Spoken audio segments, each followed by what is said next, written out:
Overwhelmed by the seemingly endless process of mixing? Feel like you have a load of tips and tricks but no idea how to actually approach a mix? Well, you're not alone. In this video, I'm going to break down the entire mixing process into just 3 simple steps. So keep watching if you want to learn how to mix like a pro. Rob here from musicianonamission.com, and after 12 years of mixing, I want to make something very, very clear. Mixing isn't a vastly complex process. It's not easy, but it's simple. The trouble is that there's so much information out there and a lot of it is complicated and irrelevant. You get a lot of advice that sounds something like this. Engage a high shelf boost at 10k, sidechain 4k on the snare and use a mid-side EQ to enhance the width. But this isn't the stuff that really matters. When you focus on the core tools and pay attention to the 3 simple steps that you're going to learn in this video, you'll soon figure out how to mix songs to a professional standard without wasting years on the non-essentials. So stick around if you want to find out what those 3 steps are. But before we dive in, I want to make sure you download the free mixing cheat sheet that I put together just for this video. It includes a step-by-step checklist that will guide you through the mixing process so you can focus on the music. It's completely free, so just head to the link in the description, enter your details, and you can download that for free. So if you want to learn how to mix a song, just remember these 3 simple steps: balance, fix, enhance. Just remember those, and that's going to help guide you through the process. Now, we're actually going to start a tiny bit before that because they're the 3 steps in the mixing process, but you also have a step 0 that comes before you even start mixing. So many people miss this step, but it's absolutely vital to the mixing process, and that's preparation. So in this first step, or step 0, you want to organize your tracks, clean everything up, add color codes, make sure everything's in the right order. And then you want to start creating group buses. So create one channel, one aux channel, effects channel, group channel, whatever it's called in your DAW, for the vocals, one for all the guitars, one for all the drums. So that then you've got a few group channels, and then you want to create a submix bus maybe, and just generally prep the mix in terms of organization. And then what you want to do is go through and check the gain of each channel, make sure nothing's clipping, check for any weird missing tracks, missing audio files, even do some preliminary EQ. So if you notice any really bad room resonances on a vocal, for example, you can just sweep around to find them and then notch them out. So you're kind of cleaning everything up so that when you start the mixing process, everything's good to go, because you want to spend as little time on the mixing process as possible. Every second you spend mixing is a second you're becoming less objective and you're getting used to the track. So that's valuable time. So you want to prep as much as you can. Let's jump into Logic now so I can just show you a brief example of how that might look. So this is a mix that's about to be started. It's just finished preparing it. And I just want to quickly show you the kind of things that I'm doing. So first of all, you can see everything's clearly labeled. Everything's in the order that I like to have it in. It's up to you how deep you want to go with this. You could add images, you could change colors of individual tracks, that kind of stuff. But then in the mix window, you can see I've got all my different colors for different channels. I've got a reference channel. I've then got all my effects buses ready to go. I've got my group channels ready to go. All my routing's done. So all the guitars are getting routed to this channel. And then that's going out to the mix bus, which is here. I've got all my mix bus processing ready to engage and play around with. Then what you want to do is check your gain. So you want to check if there's any individual channels that are clipping, and if there are, you can just add a gain plugin here and reduce them. And let's see how our groups are doing as well.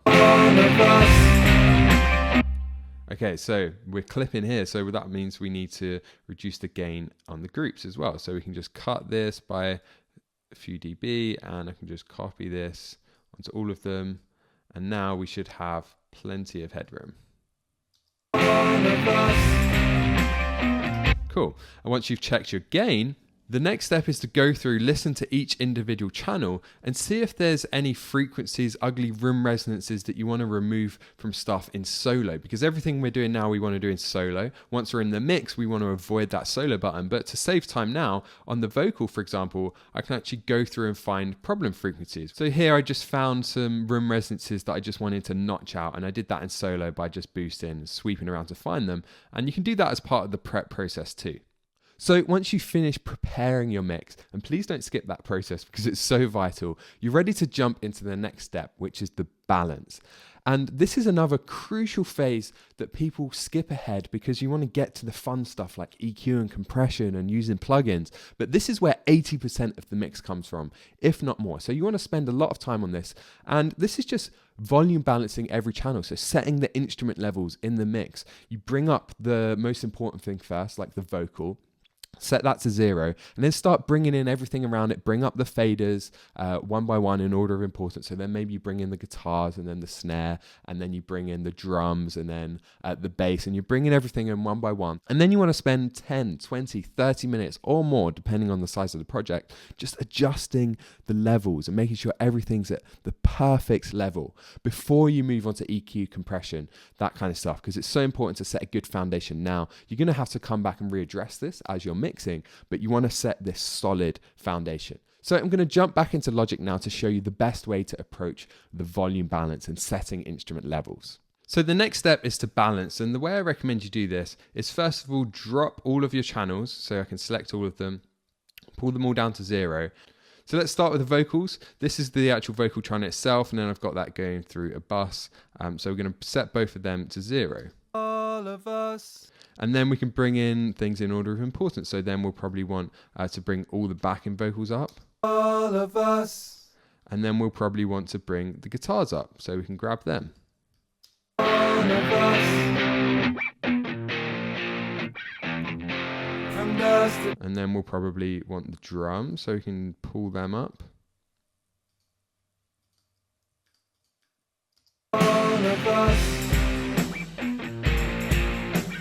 And so on and so forth in order of importance. And then you want to spend lots of time just making sure everything's at the perfect level. So you've prepared your mix, you've balanced it. By now you've got probably a pretty good sounding mix. You've done a lot of the work at this point. So the next step now is to go through and find problems with the mix. And now you want to put on your problem solving hat. You want to start fixing things. You don't want to just start doing things for the sake of it. At this point, it's tempting to start playing around with stuff. And maybe you saw a video online that told you had to compress the bass guitar. So you think, okay, well, I've got to do that. And then you think, okay, I also read that I need to use delay on the vocal. So you go and do that.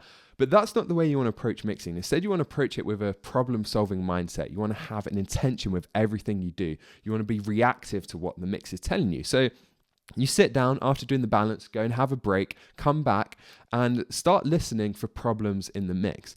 Is the vocal nowhere near consistent enough? Is it getting lost in certain parts of the mix? Does the bass sound muddy? And is it taking up too much of the low end? Does the snare not have enough body to it? Or is it too brittle and top-endy?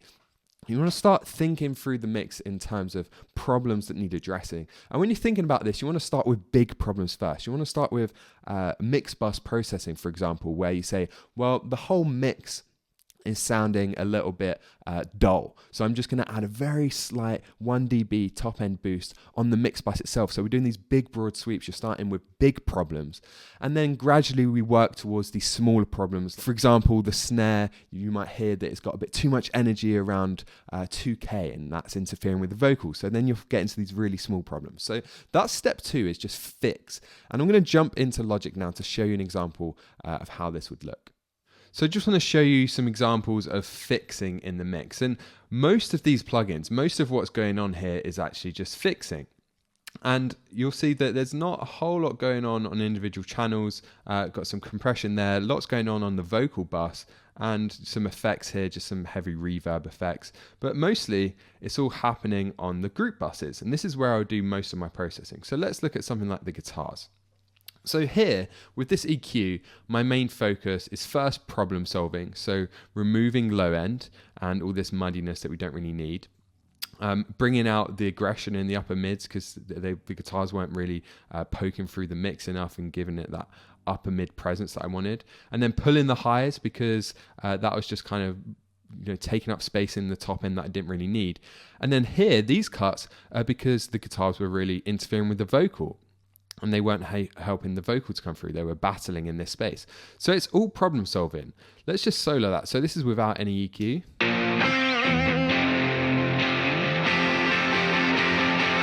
Let's bring that in.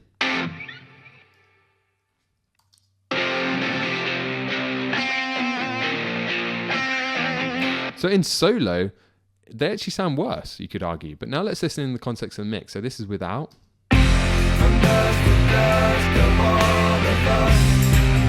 They're battling with the vocal, they're taking up a lot of space in the low end, and they're not really cutting through enough. Let's bring that back in.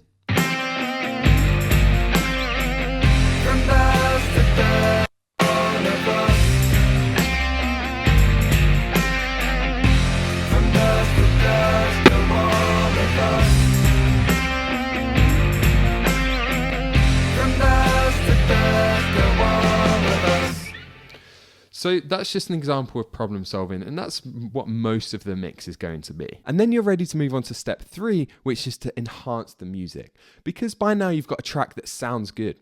You fixed any problems, but for a mix to sound modern, for a mix to sound exciting, it needs to be hyper real. It needs to sound larger than life. We don't want to just make it sound natural, we want to make it sound professional, we want to make it sound exciting. So don't make the mistake here of thinking that your job is to just enhance the mix and start using cool effects and weird plugins to enhance the mix and show off as a mixer, because that's not what you're trying to do. What you're trying to do is enhance the track. You're trying to think, how can I make this track better? How can I bring out the emotion of the vocal? How can I bring out the excitement of the chorus? How can I enhance the space and the width of the mix to enhance the feeling of immersion? So you're trying to enhance the mix, but your main aim is trying to enhance the music and make the track better. This is where you start to think about things like automation and combining those two for spot effects, where maybe just one word on the vocal has a huge reverb on it or a huge delay coming off of it. So you're combining automation and effects. And you're also then thinking about, how can I enhance the width? How can I make this sound even better? How can I make it sound big and powerful and clear and bright? So this is going to involve lots of different things. I'm going to jump into Logic again now, just to show you an example of enhancing the track by enhancing the mix. And now just a quick example of enhancing something to make it sound larger than life and put more emphasis on it in the mix. And we're going to look at the vocals here. So this is the vocal channel itself, but then I'm doing all the processing on a separate bus because I've got loads of automation here and I want to add compression after this. And this is all happening on the volume fader. So then it goes down here, gets automated, and it gets sent out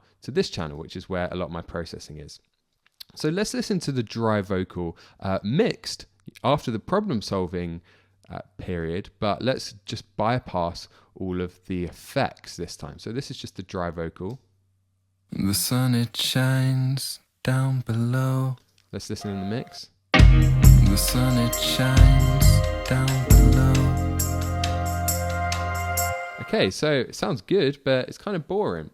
It sounds dry, it doesn't really sit in the mix. So now let's bring in, I've got some subtle chorusing here that's just very, very subtle. And then I've got some stereo slapback delay. I've got a mono delay that's being automated. I've got a, we're going to leave that off because that's like a long reverb throw.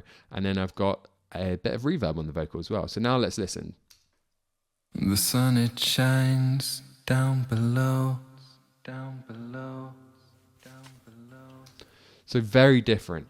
Let's listen in the context of the mix. The sun, it shines down below. So what I want you to pay attention to in particular is that delay that's filling this gap here, because we've got this gap between phrases every single time. And musically, it's kind of boring. There's nothing really going on, but I don't want to add in another part. So instead we can just use a delay to fill that gap. And that's actually being automated. If I go here to the mono delay, you can see the send is going up and down. Have a listen again and watch this send and listen for the delay. The sun, it shines down below. Can you hear that? So on the words down below, that's all I'm sending. The sun, it shines down below, down below, down below. So they're the kind of things you want to be thinking out. Again, there's so many examples of this throughout, but just wanted to give you a specific way that you could enhance your mix.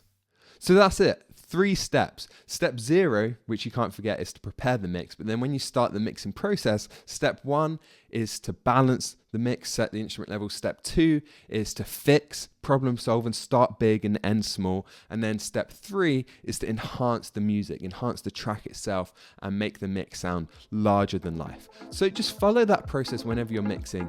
And I really recommend you go and grab the checklist that I put together for you and the cheat sheet. It's all in one PDF. And that's going to actually take you through this, give you some specific points to check off as you're mixing. It's going to help you recap everything you learned here so that you can actually go away and apply this, get it right, and start improving your mixes today.